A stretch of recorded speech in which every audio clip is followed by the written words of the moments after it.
Welcome to the second session of developing iOS apps with Swift. So this is actually the last sprint we have worked on, and but I don't want to go a little farther before actually talking about a little bit more about Swift, which is the language we'll be using, and the constructs and possibilities that this language will offer for us. And please feel free to stop me at any time, because I want to make sure that I elaborate enough for you guys to be able to translate your current skill sets with any other programming language into this one, and you may feel more confident and familiar when using it. Let's talk about the constructs, first of all, that Swift has to offer for us. So there are, when we are working with this programming language, we use constructs, the different constructs, to create what we call symbols. And these symbols are usually either values or types. And we are going to learn how to represent each of those. So if we want to represent a value within our code base, let's say a name, we can just use the word let and assign it with equals a value. So let's say Roberto. So in this case, let means we are creating an immutable value, and this is actually the most common one because of code security and best practices. We should always have values be created as constants first, and then change them to something else called var, which means variable, in case you really need to mutate the value over time. So let's do it let for now. And something relevant about this is the fact that if you want to mutate and assign a different value later on, let's say like my name, to this value name, it won't let us, because this is actually a constant. Actually, the error should be appearing now. Yeah, okay. So cannot assign to value name because it's a let constant. So that's because this is a let.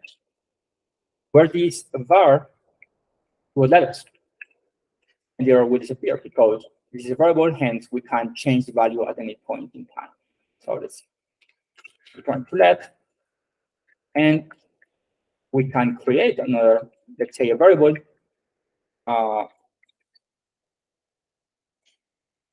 and that can hold a different value, of course, because we are creating another value.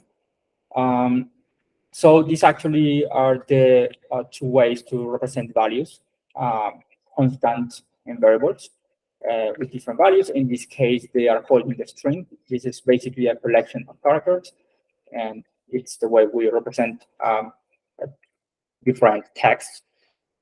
And of course, we have many other types, but that's exactly what we're going to explore now. So these are for values.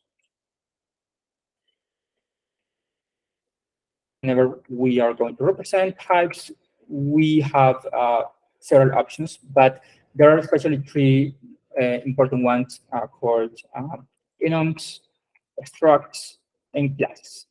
So let's actually start with an enum, and basically we just use that keyword enum just like that and say a name. Something very relevant to talk about when it comes to best practices is the fact that values, whenever you create symbols for values, they always start with lowercase, but whenever you create symbols for types, you start with uppercase. So in this case, let's create an enum for a position in a company called position.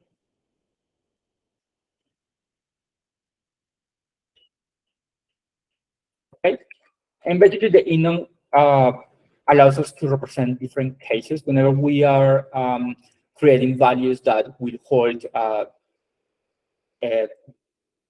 values depending on a limited and on a constrained set of options.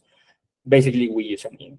So in this case, for example, if we have positions, it's very common to find positions like CEO. Actually, the cheapest are the most common ones. CDO. CEO, COO. What are positions can you think of, guys? Like in a server company, we can actually have uh, developers with different seniorities. What else can you think of?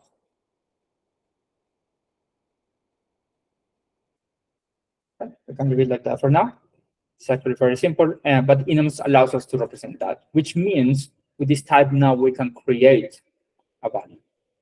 We can say person's position and say, first of all, we have to say, okay, this is actually a position.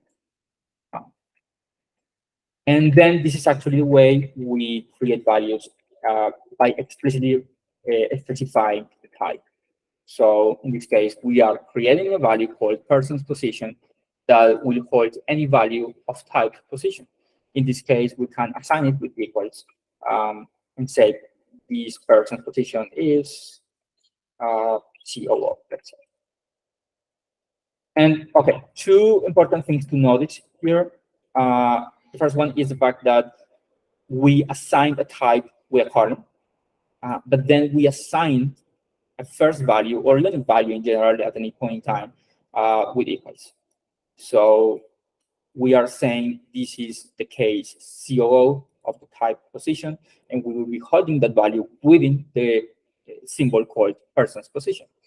In this case, this is a little bit redundant because we are repeating position again, and it's important to remember that Swift is an inferred language, which means we don't need to be redundant. If we just remove this, we will automatically understand that this value is coming from this type because we are already specifying that this symbol is of this type. So we don't need to repeat the type twice. So yeah, this is the first example for an enum. But yeah, first of all, please let me know, guys, if you have any questions regarding the enumerations here, or maybe what you can do with it. Oh, okay. So, okay, let's go to the second one called structs.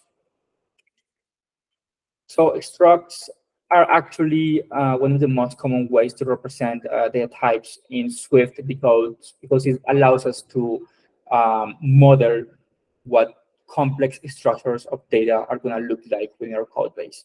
So it's, let's say in following the example of position, we have employee, type employee. As always, of course, since this is a type, we'll start with uppercase and then open the context of what an employee is about. So unlike position, where what we specify are the different cases this may hold, employee is about modeling exactly what data an employee will hold inside. So in this case, for example, we can say there's a name, and this name is going to be of type string. It should be actually a let because the name won't change. And string, of course, is a primitive type that is coming from Foundation. This is actually, we're not importing here, but this is like saying we are importing Foundation, and all these types, like string and or that we'll use later, will come from Foundation. The reason why this wasn't added before is because we are importing something called UIKit, and UIKit implicitly will import Foundation for us. But we actually don't want to use UIKit just yet, because this is going to be just about Swift. So we prefer just to import Foundation. So let's continue with modeling an employee. An employee can also hold date, birth date, for example, and a date can be just a date. This is another type that actually comes from Foundation. So we can just use it without having to create it, just like string. And then we can say, okay, since this is an employee, we can say this employee has a position. And we can reuse the type that we created before called position and say this is a position. And this is the way we, of course, this can have as many properties. These are called properties as we want, or even operations. We can talk about operations later on. That basically allow you to interact with what an employee is, what you can do with it, and basically how you want to represent the data and use the data within your code base. So these will allow you to structure the data the exact way you want to, either for convenience or for security or for many other reasons when it comes to architecting your app. And yeah, you will actually find yourself using structs more often than you realize. But the structs are just extremely important. And actually, there's another data type called class. Let's say, for example, there's an employee. Let's not call it manager, but coordinator. And I prefer to use classes. Classes is another data type that is actually very similar to structs, but it has some inherent differences when it comes to memory handling, especially. So in this case, for example, an employee coordinator may be an instance on your app that will allow you to interact with a list of employees, for example. So we can say we can have a list of employees, and this is actually another construct that we're going to create called an array. An array will allow you to model the plurality of types. So in this case, when we say this, we are saying the employee coordinator will hold a list of employees, because of course this is in plural. So basically what we do is wrap it in these brackets. And we are just saying, okay, this is an array of employees. This is just not only one, but a list of them. So that's another concept that we're creating here, another data type called arrays. So this is actually the easy way to use it, but if you want to be more explicit, you can do it by saying just, okay, this is an array of employees. And it's just the same. Basically, using the brackets will allow you to your code to be less verbose, but you can still do it this way. So let's leave it that way so that you guys remember, okay, we are talking about an array of employees. And let's continue talking a little bit about what the difference between a class and a struct is. So structs and classes, as you can see, will allow you to model complex data types in a very similar way. But first of all, structs will allow you to create an implicit initializer. So let's go back a little bit to structs and creating values, because I showed you guys a way to create a value of type position, but we didn't see how to create an employee. So let's say we have an employee one, and in order to assign, actually we can say here, okay, this is an employee. So this is a data type, so we assign it with a column, and then we assign a value, and what we use is something called the initializer. If we type dot here, we can see there's an init available for us that is expecting a name, a birth date, and a position. So an initializer is a function. We will talk about functions later. It's basically an operation that can be run and will allow you to create an instance of that type. So this is very important because that's the difference in the main connection between what values and types are. So you create values, you create types in order to be able to create values of that type. So what we are doing here is using the initializer to create a value of type employee that will be held in this value.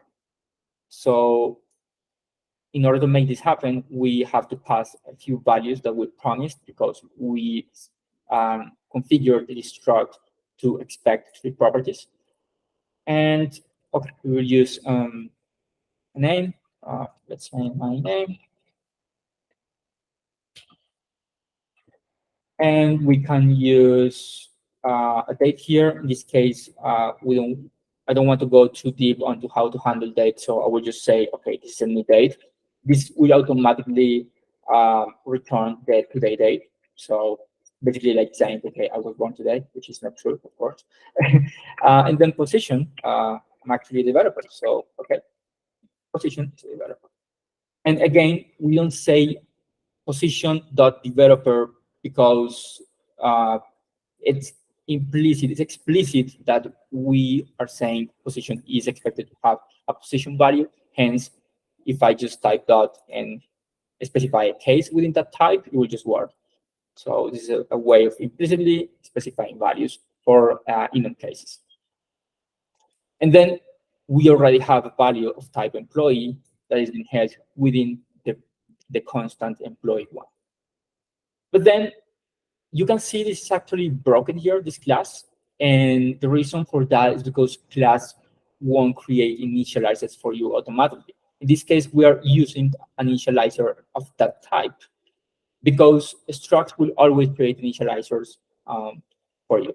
So basically, you can just use .init and it will just work expecting the properties that you specified here.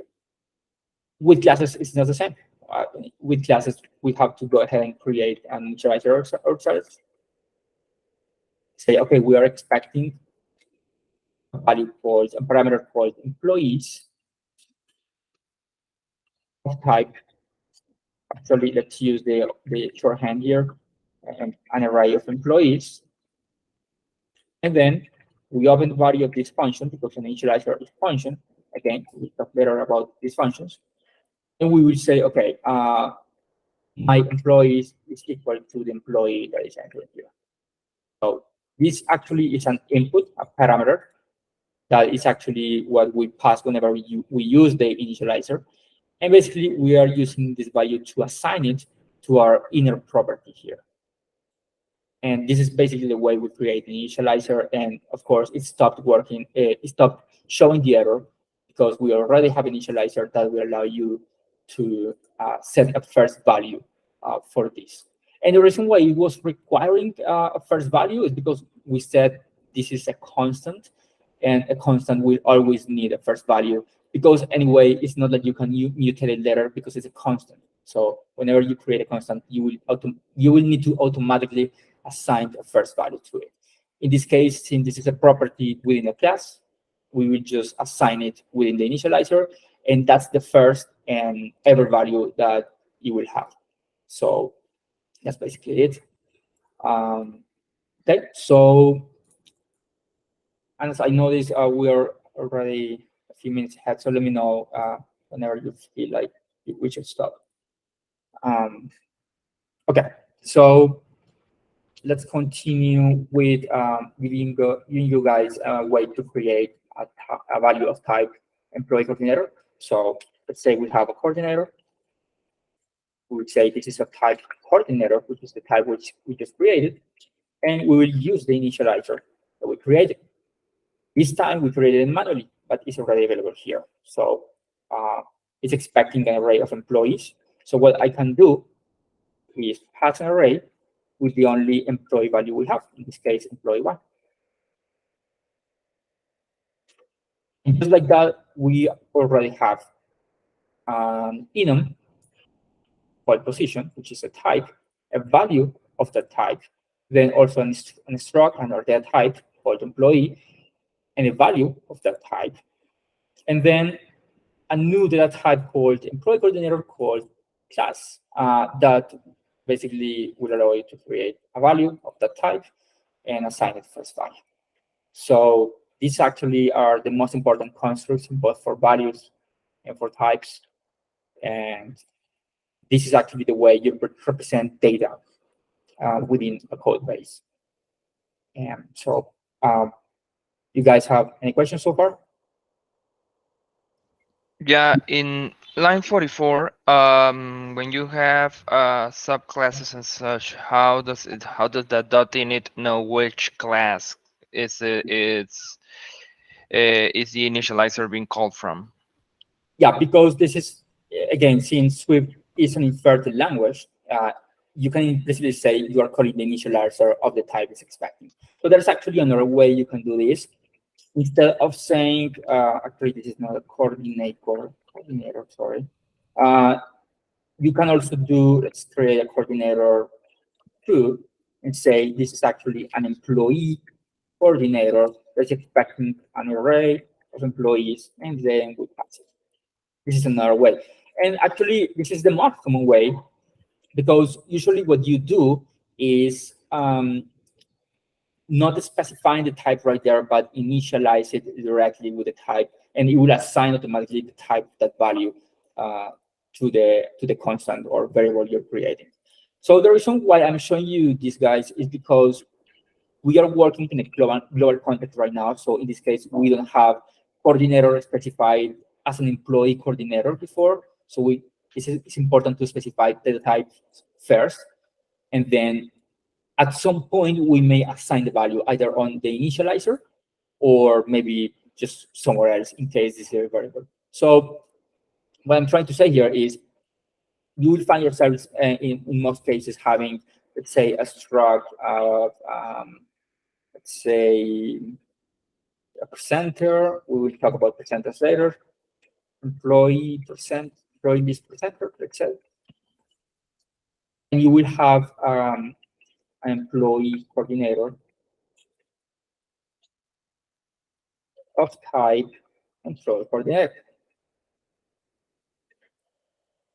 So let's say this is a variable, and we likely have an initializer that is expecting the coordinator of type employee coordinator. Or even you won't have this. You will just have an initializer where you will say, okay, employee coordinator is equal to